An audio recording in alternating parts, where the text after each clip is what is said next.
कौमी कॉन्फ्रेंस में बतौर मेहमान खुसूसी आप सब माहिरीन के सामने खड़ा होना मेरे लिए एक बड़ा एजाज़ है। मैं डॉक्टर गुलाम अली मुल्ला एग्जीक्यूटिव डायरेक्टर इंटर बोर्ड्स को कोऑर्डिनेशन का तहे दिल से शुक्रगुजार हूँ कि उन्होंने मुझे इस कॉन्फ्रेंस में मदद किया जो हमारी कौम के तलीमी मंजरनामे की तश्कील में इंतहाई अहम किरदार करने वाली है। इम्तिहानात और तलबा की असेसमेंट वो सुतून है जिन पर हमारे तलीमी निज़ाम की बुनियाद खड़ी है। ये न सिर्फ तालिब इल्म की तलीमी तरक्की का अंदाज़ा लगाते हैं बल्कि उनके मुस्तकबिल की तश्कील में भी अहम किरदार अदा करते हैं। तलीमी मंजरनामा तेज़ी से बदल रहा है और ये ज़रूरी है कि इसके साथ साथ हमारे इम्तिहान और असेसमेंट्स के तरीके भी तब्दील किए जाएँ। हमें रवायती इक़दामात से आगे बढ़ने उनमें तरीक़ों को अपनाने की ज़रूरत है जो तनकीदी सोच, तख्लीकी सलाहियतों और इल्म के अमली इतला की हौसला अफ़ज़ाई करते हैं। हमारा मकसद न सिर्फ रटे को ख़त्म करना है बल्कि अमली दुनिया के मंजरनामों का तजिया करने और हासिल करदा इल्म के इतला करने वाली सलाहियतों का भी जायज़ा लेना है। असेसमेंट में टेक्नोलॉजी किरदार बहुत अहम है। डिजिटल प्लेटफार्म्स को अपनाने से इम्तिहानात में इनकलाब आ सकता है और ज़्यादा काबिल रसाई, मौसर और बदलते हुए तलीमी मंजरनामे के मुताबिक बन सकते हैं। इम्तिहानात में मेरे भाइयों दयानतदारी पर भी कोई समझौता नहीं किया जा सकता। इंसाफ, दयानत, शफ़ायत के आला तरीन मयारत को बरकरार रखने के लिए बहुत अहम इक़दाम करने की ज़रूरत है।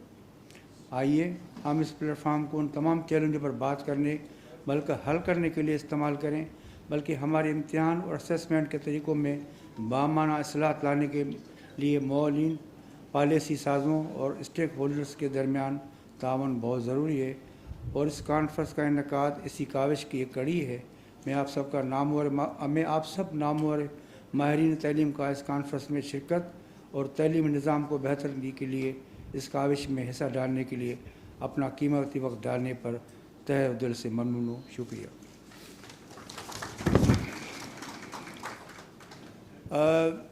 अब मैं जिन लोगों के सामने मौजूद हूँ वो यकीन कीजिए कि आप बहुत बड़े आदमी हैं। मैं तो तारीख़ का, तालीम का और रिसर्च का तालिब इल्म हूँ। मैंने जब वज़ीर तालीम की हैसियत से ये ओहदा संभाला तो मेरे सामने काफ़ी चैलेंजेस थे। मैंने कहा कि चलो अब 18वीं तरमीम के बाद तो तमाम काम सूबों के हवाले हैं, चलो इस्लामाबाद से शुरू करते हैं स्कूलों की हालत को। जब मैं इस्लामाबाद के स्कूलों में गया और मैंने F6 कोएसार मार्केट के जो सबसे बेहतरीन इलाका है उस स्कूल में गया तो मुझे हैरत हुई कि मैं यहाँ किसी सूबे सरहद के गांव या सिंध के किसी छोटे से गांव में पहुंचा हूं या पंजाब के जंग के जो स्कूल की ये हालत है। अब ख़वातीन भी बैठे हैं, मेरे भाई भी बैठे हुए हैं, कमोड टूटे हुए हैं, नलके टूटे हुए हैं, पानी है ही नहीं लड़कियों के स्कूल में। तो मैंने प्रिंसिपल को कहा कि भाई आपने कभी यहाँ आई हैं? उन्होंने कहा हमारा तो वाशरूम अलग है। मैंने कहा फिर ये बच्चियाँ कहाँ जाएंगी? और फिर मैंने इस्लामाबाद के तमाम स्कूलों का मुआयना किया तो यकीन करें मेरे पाँव से ज़मीन निकल गई कि अगर हमारी इस्लामाबाद में ये हालत है तो भाई सूबों की हम क्या बात करेंगे। अब मैंने वहाँ इन 3 महीनों में उसी स्कूल को एक आइडियल स्कूल बनाया है। आप अगर मैं आपको बताऊं कि मैं समझता हूं ऐसा पाकिस्तान में कोई स्कूल नहीं है, प्राइवेट स्कूल भी नहीं है।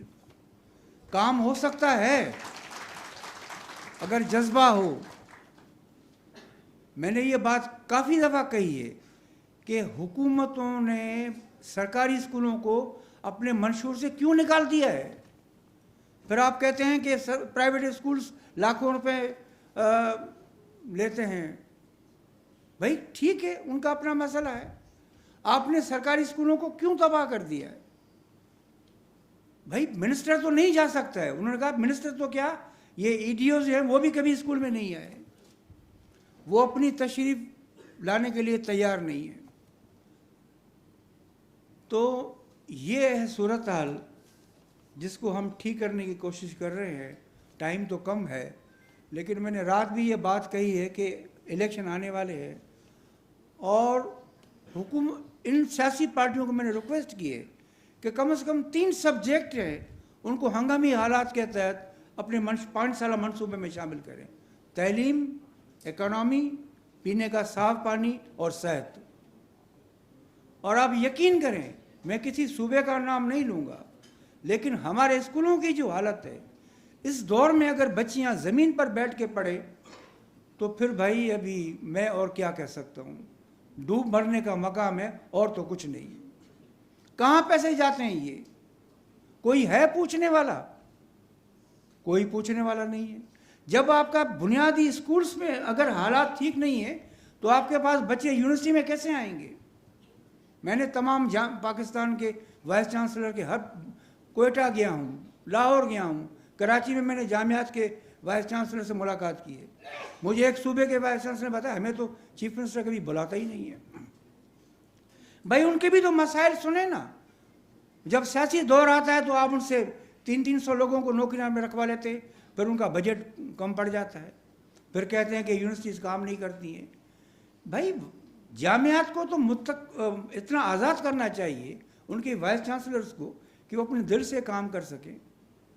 मैं अभी ग्लासगो गया था, एडम्बर गया था। मैं तो जहाँ भी जाता हूँ, मुझे किसी ने पूछा आप पेरिस गए थे, आपने एफिल टावर देखा? मैंने एफिल टावर नहीं देखा। मैं तो 3 दिन यूनिवर्सिटीज़ का मुआयना कर रहा था। किसी ने कहा कि आपने एडम्बर का फोर्ट देखा? मैंने कहा मैं तो नेपियर यूनिवर्सिटी में 3 दिन बैठा था, ग्लासगो में बैठा था। भाई ये भी तो आखिर यूनिवर्सिटीज़ हैं ना। काफ़ी लोग आपके जाते हैं, वाइस चांसलर देख के आते हैं। निज़ाम जब तक ठीक नहीं होगा, न जामियात तरक्की कर सकेंगी और न स्कूल तरक्की कर सकेंगे, और ये सारा काम हुकूमतों का है। मैंने तो एक सूबे के वाइस चांसलर डरो उस दिन से, अगर ये प्राइवेट यूनिवर्सिटी आएंगी तो आपकी हालत इन सरकारी स्कूलों से भी बदतर होगी। कब तक आपको HEC पैसे देता रहेगा? कब तक आपको सूबे पैसे देते रहेंगे? भाई अपने वसाइल पैदा करें। मैंने और तो नहीं देखे 3 वाइस चांसलर, एक वाइस चांसलर थे अल्लामा आया काजी, जिनके ज़िंदगी पे मैंने काम किया है, ऊपर किताब भी लिखी थी। मुझे हैरत हुई कि पाकिस्तान बनने के बाद ये पहला न्यू कैंपस का तस्वर देने वाला अल्लामा आया काजी थे, जिन्होंने सिंध यूनिवर्सिटी का न्यू कैंपस बनाया। इदारे किस तरह बनते हैं? उन्होंने पहले टीचर्स ट्रेनिंग का एक डिपार्टमेंट कायम किया। मैंने ग्लासगो में पूछा कि आपके पास टीचर, उन्होंने कहा कि सबसे ज़्यादा हम तवज्जो टीचर्स ट्रेनिंग पे देते हैं। माफ़ कीजिएगा, हमारे यूनिवर्सिटीज़ में 17 ग्रेड में मुकर्री हुई, 18, 19, 20, 22 ग्रेड मिल गया। मैं तो मिसाल देता रहता हूँ ना। मैं अखबार का चीफ एडिटर हूँ, मेरे पास एक प्रूफ रीडर था। अभी कुछ वक्त पहले कोई मुझे मुकर्रर किया गया कि आप इंटरव्यूज़ लें किसी इदारे के लिए। जब वो मेरे पास आया, मैंने कहा आपका ग्रेड कौन सा है? उसने कहा 20 ग्रेड है मेरे पास। और जब 2-3 महीने उससे क्वेश्चन किए तो मुझे हैरत लगी कि इन लोगों को PhD की डिग्री कैसे दी जाती है। मेरे भाई, जब तक ये हम ठीक नहीं करेंगे, ये आप पर जिम्मेवारी है। हम तो हैं अभी टेक्नोक्रेट आए फिर चले जाएंगे, फिर सियासी हुकूमतें आएंगी, और अब वक्त आ रहा है कि लोग सवाल करते हैं। लोग सवाल ज़रूर करेंगे कि आपने क्या किया है और क्या करने वाले हैं। अगर लोगों ने सवाल नहीं किया तो मैं समझता हूँ कि पाकिस्तान के लिए तरक्की के लिए तालीम के सिवा और कोई रास्ता नहीं। आप ये बात समझ सकते हैं। मैं तो आपके सामने यकीन करें कि बिल्कुल एक तफले मकतब हूँ और मैं सीखने की कोशिश करता हूँ और मैं आपसे भी सीखूँगा, लेकिन टाइम कम है। आप पर जिम्मेवारी बहुत है, आप पर जिम्मेवारी बहुत है। मैं तो गुलाम अली साहब का भी शुक्रगुजार हूँ कि उन्होंने ये मीटिंग बुलवाई है। मैं यकीन करें कि शुरू से इन 3 चीज़ों पर बहुत तवज्जो देता रहा हूँ, क्योंकि उसके सिवा हम काम नहीं कर सकते। एक अच्छा निसाब को पढ़ाने के लिए ट्रेनिंग याफ्ता टीचर्स जो बच्चों को अच्छा तालीम दे सके, माहौल अच्छा माहौल कैसे होगा? माहौल का तो मैंने बताया, जो बच्चियां नीचे पढ़ रही हैं, जिन बच्चियों के पास बेंचेस नहीं हैं, यानी वो बेंचेस हैं जिनके पीछे पीठ लगी हुई नहीं है। भाई हम कौन से दौर में जी रहे हैं? ये हमारे MNAs, ये हमारे MPs वोट लेते हैं। मैं तो बड़े बड़े शहर की बातों करूंगा। आइए मैं शिकारपुर की बात करता हूं। 1853 में वहां स्कूल कायम किया गया है, 1853 में स्कूल कायम किया गया है।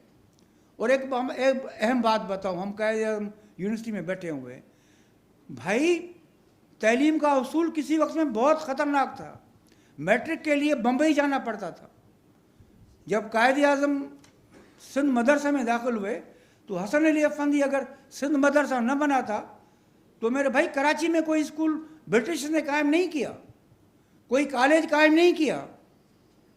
DJ कॉलेज प्राइवेट, शिकारपुर का CSS कॉलेज प्राइवेट, हैदराबाद का DJ कॉलेज प्राइवेट, अजीब, सिंध मदरसा प्राइवेट। कायदे आज़म ने सिंध मदरसे में तालीम हासिल की। Credit goes to Hasan Ali Afandi, जिसकी आज भी जो है वो कब्र जो है वो कचरे में, जो उनके पीछे वालों को भी याद नहीं है, हैदराबाद में है, किसी ने याद भी नहीं किया उसको।